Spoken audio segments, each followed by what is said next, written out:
Jadi problem sekarang adalah banyak mufassir yang hanya mengartikan dari terjemah. Itu bahaya sekali. Jika ada orang yang menikah secara mut'ah, itu kan mirip kayak transaksi zina. Mereka berdalil famastamta'tum bihi minhunna fa'atuhunna ujurahun. Perempuan yang sudah kamu nikmati, yang penting kamu bayar. Terjemahnya seperti itu. Karena ujur itu jamaknya ujroh. Itu fatal sekali. Padahal ayat itu begini, settingannya begini, setting siakul kalamnya atau asbab nuzulnya begini. Ini sekaligus, memang saya sengaja ngaji dengan tema yang berat, bentuk penghormatan pada yang ngaji. Kalau temanya ringan kan kayak TPQ. Jadi ini supaya gue keren-kerenan, ini ada doktor, Pak Oni pernah dekan Fakultas Hukum. Jadi kalau saya nanti salah tinggal ditangkap saja, gampang kan? Tapi nangkap saya berurusan dengan Tuhan. Jadi kalau orang dekat Allah itu yang tanggung jawab itu Allah. Jadi dia bisa menang di kepolisian tapi kalah di hukum Tuhan. Jadi kalau berhadapan-hadapan dengan saya. Begini asbabun nuzulnya begini.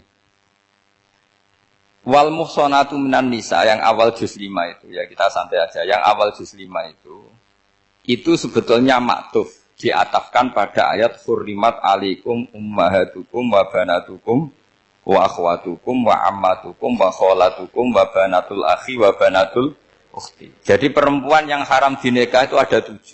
Yang faktor nasab, yaitu siapa? Ibu, putri, saudara putri, bulik dari bapak, ammah itu bulik dari bapak, kholah itu bulik dari ibu, keponakan dari saudara lelaki, keponakan dari saudara perempuan. Ini disebut haram karena nasab gen. Kalau orang Jawa bilang hanya 4, karena ngitungnya bulik, baik dari bapak maupun ibu. Kalau orang Jawa bilang kan bulik, terus keponakan, dihitung 1. Padahal ada keponakan dari saudara lelaki, ada keponakan dari saudara apa? Perempuan, wa banatul akhi, wa banatul ukhti. Terus kedua, haram karena rodok. Kita tahu dalam hukum Islam, rodok adalah sama dengan nasab.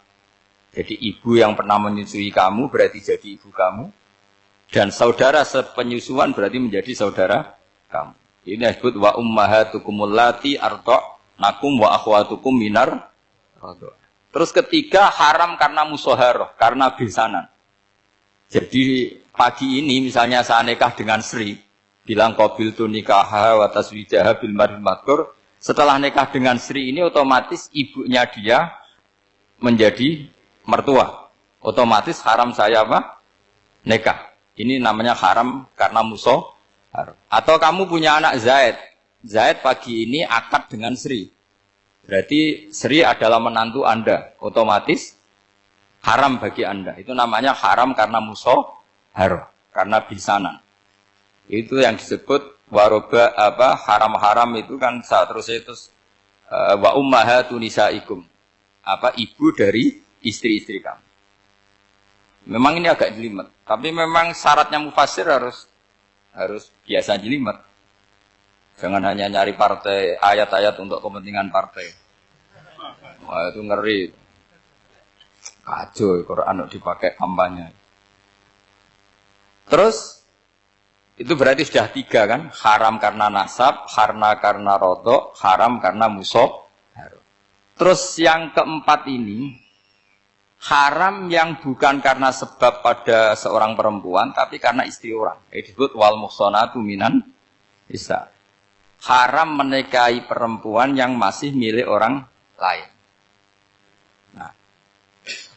Orang lain yang menikahi ini, istilahnya Allah adalah lelaki yang menikahi perempuan ini adalah lelaki sing muhsini ghairu musafihin, secara nikah yang sah.